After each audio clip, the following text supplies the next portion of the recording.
I think royal duty is extremely important. I think it's part of the fabric of what the royal family and any future monarch has. When Prince William finally steps up as king, people everywhere will be eager to see what changes come with his reign.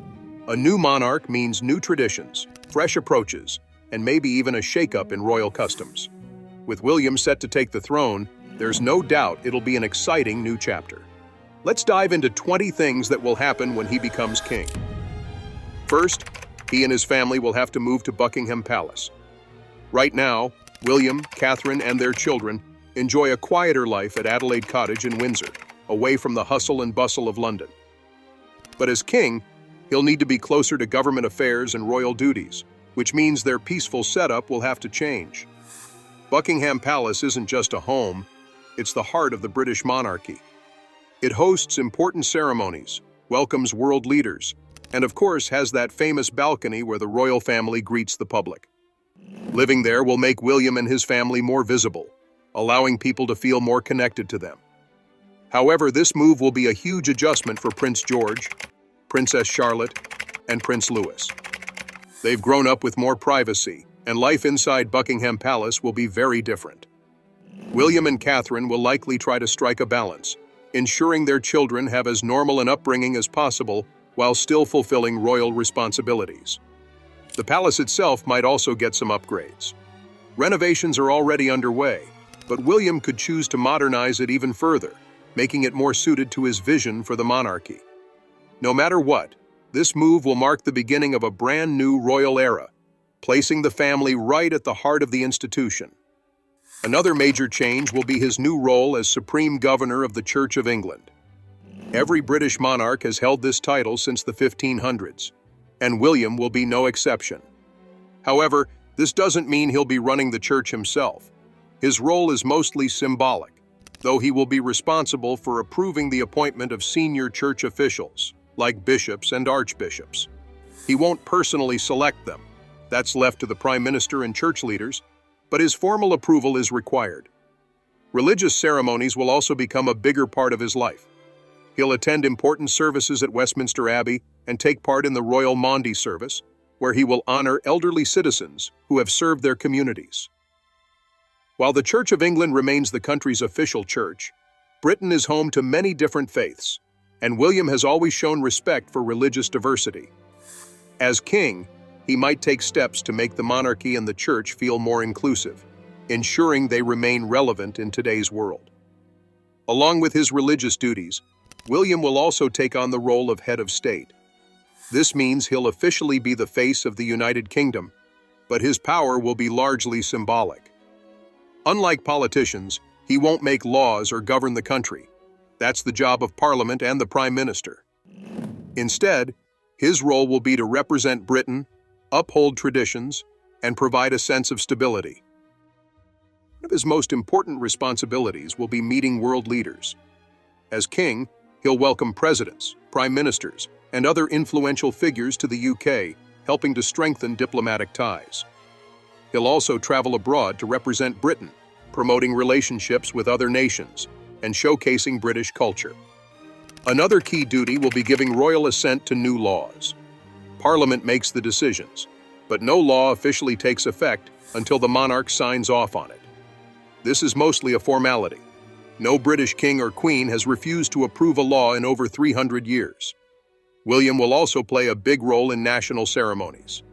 He'll lead the Remembrance Day service, honoring fallen soldiers, and preside over the state opening of Parliament, where he will read a speech prepared by the government.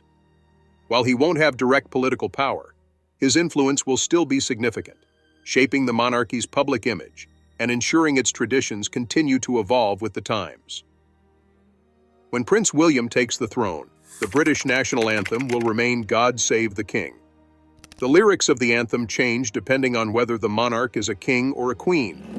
So when Queen Elizabeth II was on the throne, it was "God Save the Queen." When King Charles III became king, the lyrics switched back to "God Save the King." Since William will be following his father, the words will stay exactly the same. This will be the first time in British history that the anthem's lyrics don't change when a new monarch takes over. The song itself has been around since the 1700s, serving as a patriotic hymn that calls for divine protection and blessings for the monarch. It's played at royal events, sports matches, and national celebrations, and it's also the official anthem of other Commonwealth countries like Canada, Australia, and New Zealand. Even though the lyrics won't change, William might bring a fresh approach to how the anthem is used. Some believe the royal family should modernize it to be more inclusive of all parts of the UK and reflect today's diverse British society. Others think it should stay the same as a symbol of tradition. One of William's biggest challenges as king will be balancing tradition with change. The British monarchy is one of the oldest in the world, with customs that have lasted for centuries. However, society keeps evolving, and people expect the royal family to keep up with the times. A major issue will be making the monarchy more relevant to younger generations. Many people, especially younger audiences, feel that the royal family should be more approachable and down to earth. William and Catherine have already taken steps in this direction, often dressing casually at events and engaging with the public in a more informal, friendly way. As king, William will likely continue this approach, making the monarchy feel more relatable. Another ongoing debate is how much money the monarchy should be spending. Some believe that the royal family should be smaller to cut costs, and William has hinted that he supports a slimmed-down monarchy. This would mean fewer working royals and less spending on extravagant events. At the same time, he'll need to protect royal traditions that many people still cherish. Ceremonies like the coronation, trooping the color, and state banquets are iconic parts of British history, and there will be a fine line between modernizing the monarchy and preserving what makes it special. Kate Middleton will also see a major change when William becomes king. She'll take on the title of Queen Consort, which is the traditional title for the wife of a reigning king. However, this doesn't mean she'll have governing power. Only the king has that authority. Instead, her role will be to support William in his duties while continuing her own charity work. In daily life, she may simply be called Queen Catherine, following the same tradition as past queens consort like Queen Camilla and Queen Elizabeth, the Queen Mother. While her official title is Queen Consort, most people will likely just refer to her as the Queen. Her responsibilities won't change too much from what she does now, as she'll continue to focus on early childhood development, mental health awareness, and other social causes. However, as Queen Consort, she could have even more influence and take on larger projects. Kate is already one of the most popular royals, admired for her grace, hard work, and genuine care for others. As Queen Consort, she'll play a key role in helping William navigate his new responsibilities while also helping to modernize the monarchy. With her by his side, William will have a strong partner in balancing tradition with the expectations of a modern Britain. When William takes the throne, his transition will likely follow the same ceremonial traditions set during Queen Elizabeth II's funeral. Her funeral in September 2022 was one of the most meticulously planned events in British history, attended by world leaders and watched by millions.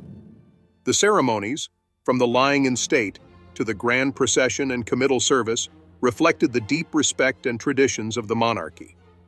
These same customs will likely shape William's early reign, ensuring a respectful and seamless transition. A significant part of this process is the mourning period.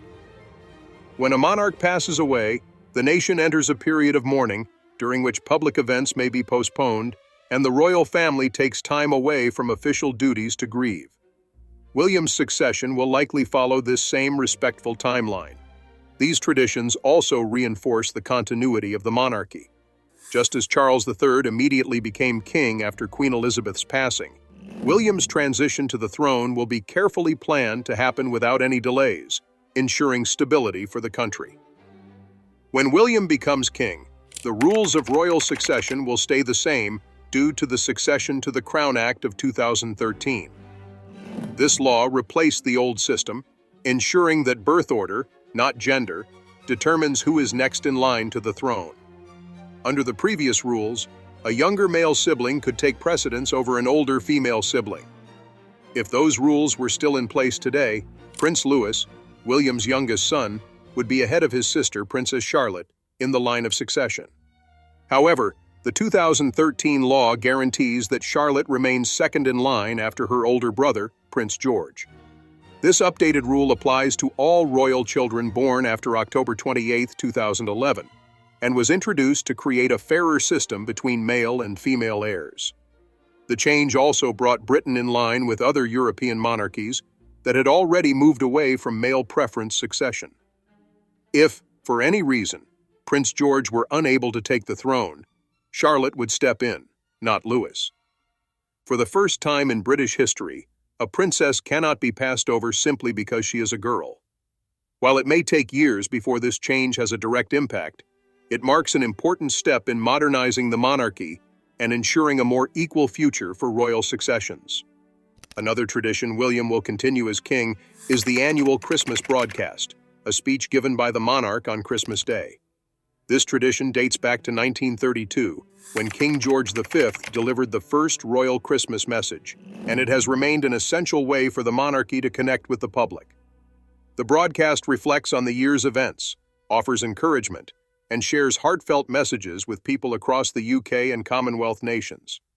Millions tune in to watch it, making it one of the most personal moments between the monarch and the public. Queen Elizabeth II turned the Christmas broadcast into a beloved tradition, and Charles III has continued it. When William takes the throne, he may choose to bring a more modern approach. With advancements in technology, he might introduce live online streaming, interactive elements, or even include messages from other royal family members to make the speech more engaging for a younger audience. Since William and Catherine have a more relaxed and informal style, his speeches may feel more personal and conversational compared to past monarchs. He may also focus on contemporary issues such as mental health, climate change, or charitable work, making the message even more relevant to today's world. William needs to decide on his official regnal name, the name he will use during his reign. Most monarchs keep their first name, but some choose a different one for historical reasons, or to signal a new direction for the monarchy. William is expected to rule as King William V, following the tradition of previous kings with the same name. The last King William, William IV, ruled from 1830 to 1837, so keeping the name would provide a sense of continuity while honoring past rulers. However, he does have the option to choose something else. Some monarchs have taken names different from their birth names to reflect their vision for the monarchy. For example, King George VI was actually named Albert, but chose George to honor his father and bring stability to the country. Similarly, Queen Victoria was born Alexandrina Victoria, but ruled simply as Victoria. If William wanted to make a unique choice, he could use one of his middle names, Arthur or Philip. King Arthur would link him to the legendary British ruler, adding a mythical connection, while King Philip would pay tribute to his grandfather, Prince Philip. Most experts believe he will remain King William V, as it's the name the public already knows him by, making for a smooth transition. As the eldest son of the king, Prince George will see his title change once his father ascends the throne. He is expected to become the Prince of Wales, a title traditionally given to the heir to the British throne. However, this title is not automatic. King Charles III had to officially grant it to William after Queen Elizabeth II's passing, and in the same way, William will need to formally bestow the title on George. As heir apparent, George's role will become more significant. He will likely make more public appearances, attend official events, and start learning more about his future responsibilities. Right now, his parents have worked to give him a relatively normal childhood, keeping him out of the public eye as much as possible. However, as he grows older, he will begin to take on royal duties, much like his father did. Special training will prepare him for his future as king, which may include working with charities, meeting world leaders, and representing the royal family at key events. While it will be many years before George wears the crown, his position as heir will shape much of his life. His parents, William and Catherine, will likely guide him carefully, helping him balance royal duties while still allowing him to enjoy a normal upbringing for as long as possible. Prince Harry's role in the royal family under King William remains uncertain. Since stepping down from royal duties in 2020, Harry and his wife, Meghan Markle, have lived independently in the United States, focusing on their own projects, business ventures, and charity work. Whether he will take on any formal role under William's reign is unclear. Some believe William may offer his brother a chance to return in a limited capacity, perhaps allowing him to support certain charities or attend key royal events. Others think Harry will remain independent, staying outside royal duties while maintaining a personal relationship with his family. If he continues on his current path, his focus will likely remain on his passions, including mental health awareness, veteran support, and environmental initiatives. His work on books, documentaries, and business projects may also continue to shape his public identity.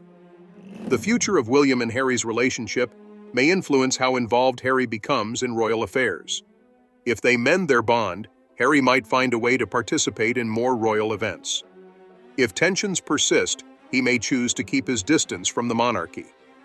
Regardless of his level of involvement, Harry will always be a royal by birth and a part of British history. The decisions he makes in the coming years will determine whether he reconnects with royal life or continues to forge his own path away from the monarchy. When William becomes king, the Accession Council will formally proclaim him as the new monarch. This is a key ceremony that happens soon after the previous ruler passes away, ensuring a smooth transition of power. The council consists of senior government officials, members of the royal family, and religious leaders, all gathering at St. James's Palace in London for the event. Unlike the coronation, which takes place months later, this ceremony happens quickly, usually within a day or two. William does not need to be present for the first part, but he will later take an oath to uphold the laws and traditions of the kingdom. This moment is significant because it reinforces the idea that the monarchy continues without pause. After the official declaration, a royal official will stand on a balcony at St. James's Palace and read the proclamation to the public. In the past, this was followed by gun salutes and celebrations. While this event doesn't give the new king power, he becomes king the moment his predecessor dies. It is an essential tradition that formally acknowledges his reign. This practice has been part of British history for centuries and will continue when William takes the throne. His coronation will be another major event, officially marking his reign as the ruler of the United Kingdom. Following over 1,000 years of tradition, this grand ceremony will take place at Westminster Abbey. It is both religious and symbolic, reaffirming his role as head of state and supreme governor of the Church of England. During the coronation, William will take an oath to serve the country and uphold its traditions. He will then be anointed with holy oil, a sacred ritual that represents his dedication to duty before the St. Edward's crown, the most important crown in Britain, is placed on his head. While these customs will be followed, William may modernize certain aspects to reflect today's world.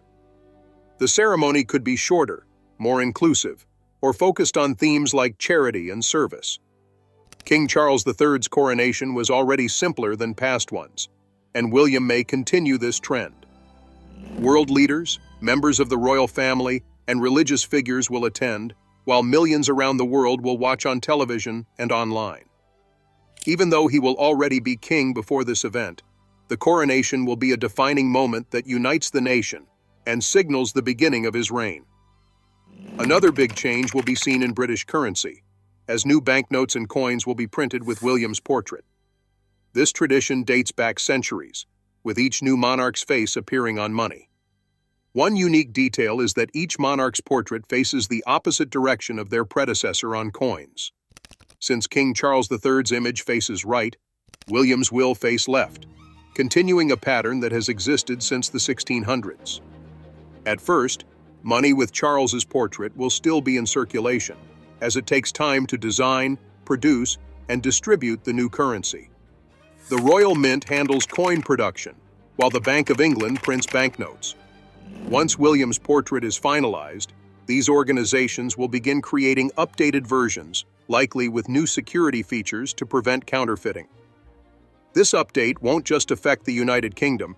Many Commonwealth nations that use British currency, such as Canada and Australia, may also decide to feature William's image on their money. Despite the change in design, the value of the currency will remain the same. This transition is not just practical, but also a symbolic way of marking the beginning of William's reign while carrying on a historic royal tradition. When William becomes king, the Accession Council will formally declare him the new monarch. This important ceremony takes place shortly after the previous ruler's passing, ensuring a seamless transition of power. The council, made up of senior government officials, royal family members, and religious leaders, gathers at St. James's Palace in London for the event. Unlike the coronation, which happens months later, this ceremony occurs quickly, usually within a day or two. William does not need to be present for the first part, but he will later take an oath to uphold the laws and traditions of the kingdom. This moment reinforces the monarchy's continuity without interruption. After the official declaration, a royal official will stand on a balcony at St. James's Palace and read the proclamation to the public, a tradition that has long been accompanied by gun salutes and public celebrations. While this event does not grant William power, he becomes king the moment his predecessor dies, it is an essential ceremony that publicly acknowledges his reign, continuing a tradition that has existed for centuries. His coronation will follow, officially marking the beginning of his reign as ruler of the United Kingdom. This grand ceremony, which has been held at Westminster Abbey for over 1,000 years, is deeply rooted in both religious and state traditions. It reaffirms his role as head of state and supreme governor of the Church of England. During the coronation, William will take an oath to serve the country and uphold its customs before being anointed with holy oil, a ritual symbolizing his commitment to duty. Finally, the St. Edward's crown, the most significant crown in Britain, will be placed on his head. While these traditions will remain, William may choose to modernize aspects of the event. The ceremony could be made shorter, more inclusive, or focused on themes like charity and service. King Charles III's coronation was already a simplified version of past ones, and William may follow suit. Many world leaders, royal family members, and religious figures will attend, while millions across the globe will watch on television and online. Though he will already be king by this point, the coronation will be a historic event that unites the nation and symbolizes the beginning of his rule. Another significant change will be seen in British currency, as new banknotes and coins will be printed featuring William's portrait. This tradition has existed for centuries, with each new monarch's face appearing on money. A unique detail is that each monarch's profile faces the opposite direction of their predecessor on coins. Since King Charles III's portrait faces right, William's will face left, following a pattern that has been in place since the 1600s. At first, money featuring Charles's image will still be in use, as updating currency is a gradual process. It takes time to design, produce, and distribute the new versions, so both sets of banknotes and coins will circulate together for many years. The Royal Mint is responsible for creating coins, while the Bank of England prints banknotes. Once William's official portrait is approved, these organizations will begin rolling out updated currency, likely incorporating new security features to prevent counterfeiting. This transition will not only affect the United Kingdom, but also many Commonwealth nations that use British currency, such as Canada and Australia, which may decide to feature William's image on their money as well. While the design will change, the value of the money will remain the same. Updating the currency is not just a practical matter, it is also a symbolic way to mark William's reign, continuing a long-standing royal tradition while reflecting the new era of the monarchy. As king, William won't have political power, but he'll still play a major role in government. One of his key responsibilities will be meeting regularly with the Prime Minister to discuss national and international issues. These meetings, usually held once a week at Buckingham Palace, are completely private. No records, no advisors, just a direct conversation. This allows the Prime Minister to speak freely while receiving the King's perspective, shaped by his experience and knowledge. While William won't make laws or political decisions, he'll provide insight and advice, which can be valuable in shaping discussions. His role will remain mostly ceremonial, but still important.